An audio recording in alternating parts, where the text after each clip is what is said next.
नमस्कार दोस्तों, आप सभी का स्वागत है आपके अपने YouTube चैनल अशोक चावल एजुकेशन ऐप पर।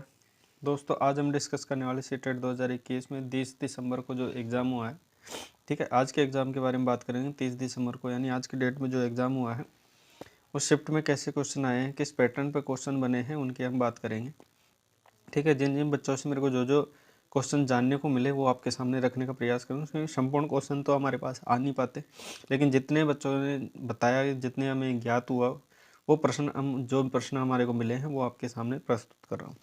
तो देखिए, आज का पैटर्न था जो मतलब ज़्यादा हम कह नहीं सकते कि मतलब कुछ ज़्यादा चेंज हुआ है। सेम पैटर्न चल रहा है, जैसा चल रहा था वैसा ही चल रहा है। पेपर ज़्यादा वो नहीं है, ठीक है। सबसे पहले हम बात करेंगे इसमें पुनर्बलन का सिद्धांत, ठीक है। पुनर्बलन का सिद्धांत जो दिया था, ठीक है। इसमें देखिए ऑप्शन के अकॉर्डिंग बच्चों ने क्या है, बहुत ज़्यादा जो बच्चे मेरे को बता रहे थे, लगभग 70% बच्चों ने जो बताया मेरे को, इसका जो आंसर बताया था वो बताया था स्किनर, ठीक है। स्किनर बताया क्योंकि ऑप्शन में ये बता रहे थे कि स्किनर है। वैसे पुनर्बलन का जो अगर आप सिद्धांत की बात करेंगे तो पुनर्बल का सिद्धांत क्लार्क एल हल यानी CL हल ने दिया था, ठीक है। लेकिन पुनर्बलन पर जो सर्वाधिक बल देने की बात, यानी पुनर्बलन का सर्वाधिक उपयोग किया, सर्वाधिक बल दिया इस पर, यानी पुनर्बलन का ज़्यादातर रीइंफोर्समेंट का जिसकी बात की है वो स्किनर ने की है। इसलिए ऑप्शन पे डिपेंड करता है। अगर स्किनर आता है तो आपको स्किनर पे जाना है। वैसे पुनर्बलन का जो सिद्धांत दिया था वो CLL यानी क्लार्क एल हल ने दिया था, ठीक है। बाकी ऑप्शन पे डिपेंड है, ठीक है। दूसरा प्रश्न देखिए, ये पेडागोजी से संबंधित है शायद। कक्षा में बच्चे पढ़ रहे हैं लेकिन पाठ्यक्रम समझ नहीं आ रहा, ठीक है। हाँ, पेडागोजी का प्रश्न है। कक्षा में बच्चे पढ़ रहे हैं लेकिन पाठ्यक्रम उनको समझ नहीं आ रहा, तो वो किसकी कमी है, ठीक है। तो वो शिक्षण विधि की कमी है, ठीक है। ये बात करते हैं हम ऑप्शनों पे। जो ऑप्शन में जो आते हैं उसी के अनुसार हमें चलना होता है। तो ऑप्शन में जो आंसर था उसके अनुसार ये बताया जा रहा है, ठीक है। उसके बाद देखिए, हम आते तीसरे प्रश्न पर। एक बच्चा है जो अपनी माँ के साथ पढ़ रहा है, ठीक है। एक बच्चा है, छोटा बच्चा है जो अपनी माँ के साथ पढ़ रहा है, वह कौन सी शिक्षा प्राप्त कर रहा है, ठीक है। ठीक है, एक छोटा बच्चा है और वो अपनी माँ के साथ पढ़ रहा है, ठीक है। तो ये शिक्षा कौन सी होगी? प्राथमिक, यानी जो स्टार्टिंग हम कहते हैं ना, स्टार्टिंग एजुकेशन, तो वो प्राथमिक शिक्षा ही माता के साथ प्राप्त की जाती है, जिसे हम प्रथम शिक्षा भी कहते हैं, ठीक है। आगे चलते हैं। देखिए, ये क्वेश्चन पहले नहीं बना था लेकिन अभी ये बन गया, ठीक है। तो ये ध्यान रखना, रेड बुक, ये रेड डाटा बुक, ठीक है। रेड डाटा बुक होती है जो जनजातीय होती है, जिसे जानवर होते हैं, ठीक है। उन जानवरों में अगर विलुप्ति के कगार पर है, जैसे बहुत से ऐसे जैसे दिल्ली में हम बात करें गौरैया, ठीक है। तो गौरैया जो पक्षी है उसकी विलुप्ति के कगार पर है ना। ऐसे अनेक जानवर है जो विलुप्ति के कगार मतलब समाप्त होने वाले हैं, ठीक है। उन समाप्त होने वाले की जो जंतु हैं उनकी स्थिति बताने के लिए रेड डाटा बुक का प्रयोग किया जाता है। रेड डाटा बुक में ऐसे ही जंतु या फिर जानवरों में कह सकता हूँ, उनका ही डाटा इसमें रखा जाता है जो विलुप्ति के कगार यानी खत्म होने पे कगार पर है, उन्हीं का नाम इसमें रखा जाता है। आगे बात करते हैं। एक शिक्षक मानचित्र से पढ़ा रहा है, ये देख रहा कि शिक्षक मानचित्र का प्रयोग करता है पढ़ाते समय, तो ये कैसी शिक्षा दे रहा है, ठीक है। तो ये क्वेश्चन देखिए, मैंने कल भी बताया था कि क्वेश्चन बन सकता है, तो आज बन ही गया। देख ली, दिशा एवं स्थिति पे बात करता है, मतलब कि दिशा किस प्रकार है, हमारी भारतीय स्थिति कैसी है विश्व मानचित्र के आधार पर, ठीक है।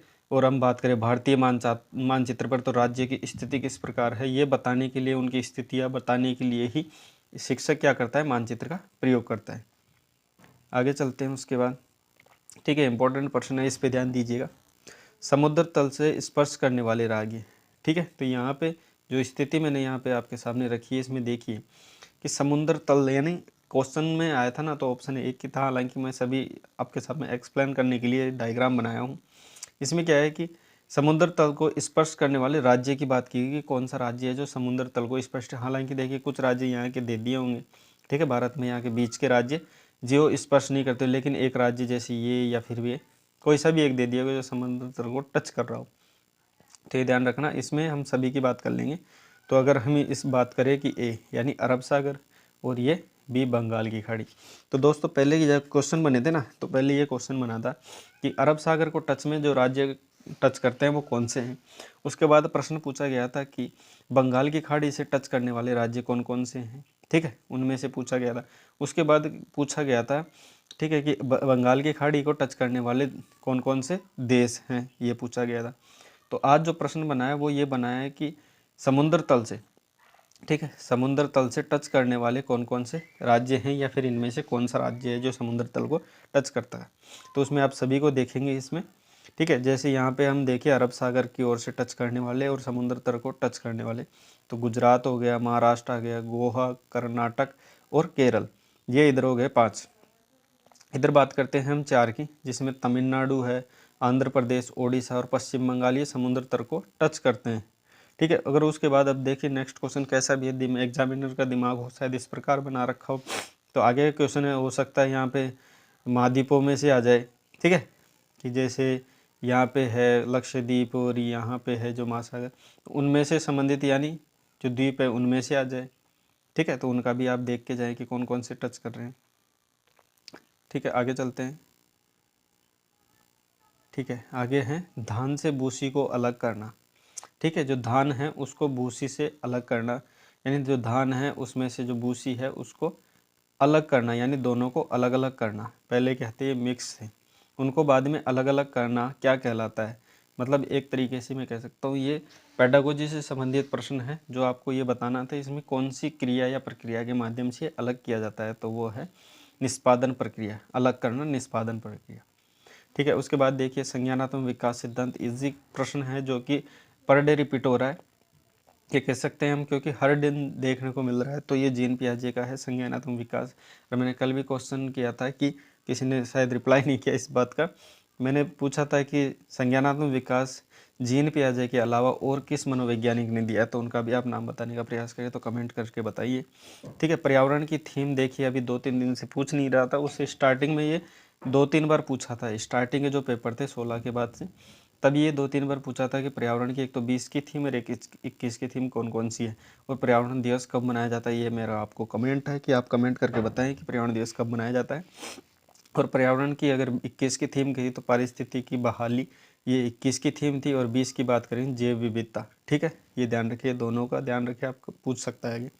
उसके बाद देखिए जब यूपी में मकर संक्रांति मनाई गई, ठीक है, जब यूपी में यानी उत्तर प्रदेश में मकर संक्रांति मनाई जाती है, तब तमिलनाडु में कौन सा त्यौहार मनाया जाता है, ये प्रश्न आया था, ठीक है। तो इसका आंसर होगा पोंगल, क्योंकि तमिलनाडु में पोंगल त्यौहार मनाया जाता है जब मकर संक्रांति मनाई जाती है यूपी में, ठीक है। अगर हम बात करें, देखिए आगे क्वेश्चन हो सकता है कि केरल में कौन सा मनाया जाता है, केरल में ओणम मनाया जाता है, ठीक है। और एक बात ये भी ध्यान रखें कि तमिलनाडु में जो पोंगल त्यौहार मनाया जाता है तब एक वहाँ पे खेल भी खेला जाता है, जो भैंसे होता है भैंसा, उनका रेस करवाया जाता है। और ओणम जो त्यौहार है केरल में मनाया जाता है, तो यहाँ पे भी एक प्रतियोगिता रखी जाती है, जिसमें क्या है कि नौका प्रतियोगिता की जाती है, नौकाओं का वो क्या खेल खेला जाता है, जिसमें नौका प्रतिस्पर्धा कही जाती है। उसके बाद देखिए समीपस्थ विकास, ये भी पर डे रिपीटेड क्वेश्चन है। समीपस्थ विकास था जिसे हम जेडपीडी से भी जानते हैं, ठीक है, जेडपीडी से संबंधित है ये, वाइगोत्स्की इसके आंसर में है। उसके बाद बढ़ते हैं आगे, ठीक है। अगला प्रश्न देखिए, अगला प्रश्न भी देखिए 2 बार रिपीट हो चुका है, ठीक है। गणित विषय में कोई बच्चा है जो गणित विषय में क्या है कि जोड़ या बाकी नहीं कर पा रहा, तो वो कौन सा विकार है। देखिए मैंने हर बार मैं यही कह रहा हूँ कि आप विकार अवश्य देख के जाए, क्योंकि विकार में रोज़ आपको एक क्वेश्चन देखने को मिल रहा है, ठीक है। तो विकार से संबंधित देखिए जोड़ या माइनस या घटाना या प्लस करना जो भी है, इससे संबंधित अगर कोई विकार होता है तो वो बच्चा डिस्कैलकुलिया में आता है, ठीक है। तो विकार अवश्य देखे जाए, ठीक है। यहाँ पे बात की गई है वर्ग का परिमाप, देखिए मैथ का क्वेश्चन है, वर्ग का परिमाप 24 है, ठीक है। तो क्षेत्रफल क्या होगा, तो क्षेत्रफल में इसका आंसर 36 है। वो किस प्रकार है वो हम देखते हैं। देखिए जो वर्ग होता है उसकी चारों भुजाएं समान होती है, ठीक है। इसका जो परिमाप है टोटल है वो 24 है, तो हमेशा इसकी चारों भुजाएं समान है, तो 4 भुजाएं हैं तो इसमें 4 का भाग दे देंगे, ठीक है, 4 से डिवाइड कर देंगे, तो 4 से 6 चौका 24 यानी 6 आ जाएगी। अब 6 का जो क्षेत्रफल निकालेंगे तो स्क्वायर होता है, तो 6 36, तो हमारा आंसर आ गया। उसके बाद आगे चलते हैं, सबसे पुराना जो नेशनल पार्क है वो कौन सा है, तो सबसे पुराना नेशनल पार्क है वो जिम कॉर्बेट है, जो कि उत्तराखंड में स्थित है, ठीक है। और ये 1936 में बनाया गया था। और अगर हम बात करें तो हो सकता है इसका पुराना नाम पूछ ले, तो इसका पुराना नाम मैंने पिछले वीडियो में बताया था, ठीक है। अब ध्यान से देख के जाइए, हेले नेशनल पार्क था इसका पुराना नाम। अगर इसका नाम चेंज भी कर दिया गया है अभी, तो इसका नवीनतम नाम भी आप याद रखिए, इसका नवीनतम नाम है रामगंगा, ठीक है। रामगंगा नेशनल पार्क ये नवीनतम नाम है, ठीक है, ये न्यू नाम है और ये ओल्ड नाम है, यानी पुराना नाम है हेले नेशनल पार्क, नवीनतम नाम है इसका रामगंगा। बाकी क्वेश्चन जो पूछे जा रहे हैं वो जिम कॉर्बेट के नाम से ही पूछ रहे हैं, अभी तक नवीनतम नाम नहीं पूछा गया, ठीक है। तो ये ध्यान रखें। स्थापना भी देख लिए 1936 में हुई है और 1936 में स्थापना होने के कारण ये सबसे पुराना है, ठीक है, जो उत्तराखंड में स्थित है। ये स्थिति भी ध्यान रखें कहाँ पर स्थित है। आगे बढ़ते हैं अगले प्रश्न की ओर। दोस्तों अगर आप हमारे चैनल पर नए हो तो हमारे चैनल को सब्सक्राइब करते हुए आगे चलिएगा, क्योंकि और वीडियो को लाइक भी कर देना, क्योंकि हम ऐसे ही वीडियो आपके लिए रोज़ हम पेपर डिस्कस करते हैं आपके साथ, तो आपके लिए आने वाली एग्जाम में आपको सपोर्टेबल रहेगी, ठीक है। आगे देखिए, पर्यावरण अध्ययन शिक्षण, देखिए ऐसे डैश डैश करके एक प्रश्न आया था कि पर्यावरण अध्ययन शिक्षण है उसमें उपागम का अनुकरण करता है, ठीक है। तो कौन से उपागम का अनुकरण करना बताया गया, तो अवलोकन, क्योंकि पर्यावरण अध्ययन जो शिक्षण है, ठीक है, पर्यावरण का अध्ययन अगर हम अच्छे तरीके से करें तो अवलोकन यानी द्रष्टव्य यानी देख करके हम अवलोकन पर्यावरण का अध्ययन करें तो वो ज़्यादा उचित माना जाता है। आगे प्रश्न देखिए, बगुला कौन सा पक्षी है, जो बगुला होता है वो कौन सा है, तो वो सहजीवी पक्षी है, ठीक है। अगला प्रश्न, भारत में खाना बनाने में सबसे कम किस तेल का उपयोग किया जाता है, तो वो ऑप्शन के अकॉर्डिंग पाम का तेल था वहाँ पे, तो इसका उपयोग किया जाता है सबसे कम। आगे देखिए अगला प्रश्न देखिए, नेहरू इंस्टीट्यूट की बात की गई थी यहाँ पे कि नेहरू इंस्टीट्यूट कहाँ पर स्थित है, तो वो उत्तराखंड में स्थित है।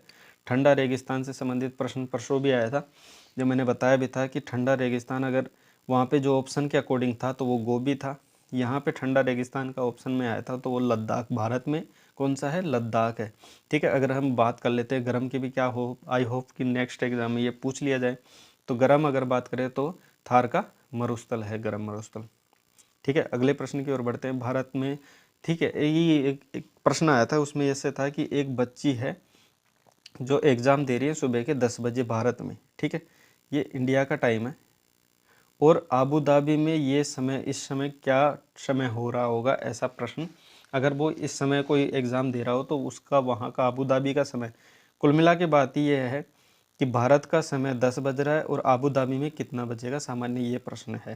तो ये ध्यान रखना, सामान्य से कॉन्सेप्ट आप ये पता रखिएगा कि 1.5 घंटा जो आबू धाबी का समय है भारत के समय से 1.5 घंटा पीछे चलता है, ये ध्यान रखिए आप। तो कुछ कोई भी समय है आप उसमें 1.5 घंटा कम करके आबू धाबी का जो समय है वो निकाल सकते हैं, यानी आबू धाबी का यहाँ 10 बज रहे हैं भारत में, तो आबू धाबी में 8:30 बज रहे हैं, ये ध्यान रखें, ठीक है। तो अपना आंसर हो गया 8:30। आगे बढ़ते हैं।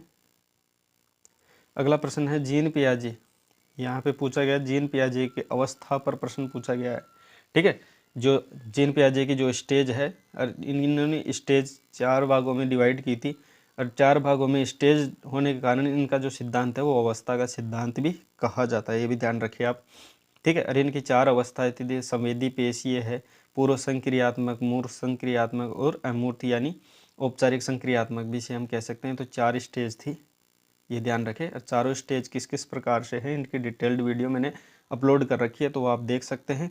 बाकी मैं ये कहना चाहता हूँ कि जीन पियाजे आप डिटेल से पढ़ के जाए, मैं ये नहीं कह रहा कि आप मेरे चैनल से पढ़े, किसी भी चैनल से पढ़ सकते हो, वो कोई दिक्कत नहीं है, लेकिन आप ये पढ़ के जाए, ठीक है। आगे बात करते हैं, NEP से ज़रूर पूछ रहा है, ठीक है, जो नई शिक्षा नीति है उससे ये पूछा जा रहा है प्रश्न, 1 या 2 प्रश्न आपको हर एग्जाम में देखने को मिल रहे हैं, ठीक है। समावेशी शिक्षा के अंतर आप देखने को मिले, समावेशी शिक्षा आपको अच्छे से पता होगी, ठीक है। इसमें डिटेल्ड वीडियो में मैंने पढ़ा रखा है कि समावेशी शिक्षा किसे कहते हैं, इसमें क्या होता है, क्या शिक्षक व्यवस्था है, क्या बच्चों में किस प्रकार रहन सहन रहता है, ठीक है। तो समावेशी शिक्षा से सामान्य शब्द से अर्थ ही निकल रहा है कि समावेशी समान शिक्षा होती है, इसमें सभी को साथ लेकर शिक्षा दी जाती है, इसमें सभी प्रकार के बच्चों को साथ रखा जाता है, ठीक है। आगे बढ़ते हैं अगले प्रश्न की ओर, ठीक है। आगे प्रश्न है, एक बच्ची अपना सामान किसी दोस्त को देती है, ठीक है। देखिए कि एक बच्ची है जो अपना सामान किसी दूसरे को दे देती है, ये है ना कोहलबर्ग के अनुसार कौन सी अवस्था है, ठीक है। तो ये अगर कोहलबर्ग के जो दूसरा पार्ट है उसकी 3 स्टेज थी, प्री कन्वेंशनल, कन्वेंशनल और पोस्ट कन्वेंशनल, ठीक है, यानी पूर्व परंपरागत, परंपरागत और उत्तर परंपरागत। तो ये क्या है, परंपरागत की जो अच्छा लड़की और अच्छी लड़की, अच्छा लड़का और अच्छी लड़की की जो स्टेज है, यानी जो दूसरी है परंपरागत, उसमें क्या है कि उसकी फर्स्ट स्टेज है, यानी हम कह सकते हैं ये तीसरी अवस्था है, 6 अवस्थाओं पे डिवाइड किया गया, तो ये तीसरी अवस्था है जो अच्छा लड़की है अच्छी लड़की लड़का की अवस्था है। उसके बाद देखिए विकास कैसा होता है, ये प्रश्न देखिए 2 दिन पहले भी पूछा गया था कि विकास, सेम क्वेश्चन था, सेम टू सेम रिपीट हुआ है कि विकास कैसा होता है। तो विकास गुणात्मक भी होता है, मात्रात्मक भी होता है। अगर इसमें बात कर दे, आलम हो सकता है कि आगे एग्जाम में पूछ ले कि वृद्धि किस प्रकार की होती है, तो वृद्धि होती है केवल मात्रात्मक, ये ध्यान रखें। वृद्धि केवल मात्रात्मक होती है, जिससे मात्राओं का अंकन किया जाता है। जैसे एक तरीके से हम कह सकते हैं जो भारी चीज़ें दिखावटी होती है ना, वो वृद्धि होती है, जिसमें हम बात करते हैं शारीरिक वृद्धि। तो शरीर की वृद्धि जिस प्रकार तो सामान्य सबको दिखती है, वेट दिखता है, तो इनको आप माप सकते हैं, मात्रा में डिवाइड कर सकते हैं। लेकिन जो विकास होता है, विकास आंतरिक रूप से भी होता है। तो विकास आंतरिक रूप से होता है, जैसे संवेग बढ़ते हैं, तो इनका गुणात्मक ही परिकलन किया जाता है। ठीक है, बाकी डिटेल्ड वीडियो मैंने डाल रखी है, उसमें आप देख सकते हैं, अच्छे से समझ सकते हैं। हार्वर्ड गार्डनर का देखिए पहले सिद्धांत, इससे पहले जो क्वेश्चन आ रहे थे वो ये पूछ रहा था कि बहुबुद्धि सिद्धांत किसका है। ठीक है, अभी इस क्वेश्चन पहले ऐसे पूछा था, अभी ये पूछ लिया इस प्रकार से कि हार्वर्ड गार्डनर का सिद्धांत कौन सा है इनमें से। तो उसमें बहुबुद्धि सिद्धांत जो दिया गया था वो हार्वर्ड गार्डनर का था। आगे बढ़ते हैं अगले प्रश्न की ओर।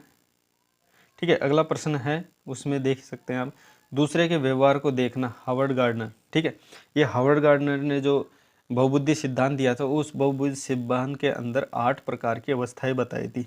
ठीक है, ठीक है, तो बहुबुद्धि में 8 प्रकार की बुद्धि बताई थी। उसमें से जो अंतर्व्यक्ति थे, इससे प्रश्न आ रहा है, अंतर्व्यक्ति हो गया, अंतराव्यक्ति हो गया। ठीक है, उस प्रकार से इसमें प्रश्न बहुत ज़्यादा पूछे जा रहे हैं, 3 से 4 बार पूछ लिया है ये प्रश्न। तो दूसरे के व्यवहार को देखना, यानी एक बच्चा है ये, ठीक है, समझना इस बात को, दूसरा बच्चा है यहाँ पे, ठीक है, इसने कुछ व्यवहार किया और इसने अलग व्यवहार किया, तो इसके व्यवहार को देखना। ठीक है, अंतर्व्यक्ति की बात हो रही, यानी खुद का व्यवहार से इस व्यवहार का अंतर करना, कि मैंने पानी को ये इस यूज़ में लिया और इसने पानी को इस यूज़ में लिया, कि दोनों का अंतर हो गया, अलग हो गया। ठीक है, ये हो गया। अरे इसमें एक होता है अंतराव्यक्ति, उसको भी समझ लीजिए, हो सकता है अगले एग्जाम में आपसे पूछ लिया जाए। ठीक है, एक होता है अंतराव्यक्ति। ठीक है, अंतराव्यक्ति क्या है, एक जो बच्चा होता है, एक पानी की बाल्टी होती है, उसका उपयोग किसी कार्य के लिए करता है। ठीक है, और उसके बाद उसी बाल्टी का वो उपयोग दूसरे दिन, उस बाल्टी का प्रयोग दोबारा दूसरी चीज़ में कर ले, यानी इसमें जो दूसरा कार्य किया, यहाँ पे कोई दूसरा ही कार्य करता है, उसी बाल्टी का पानी जो था उतरे ही पानी से।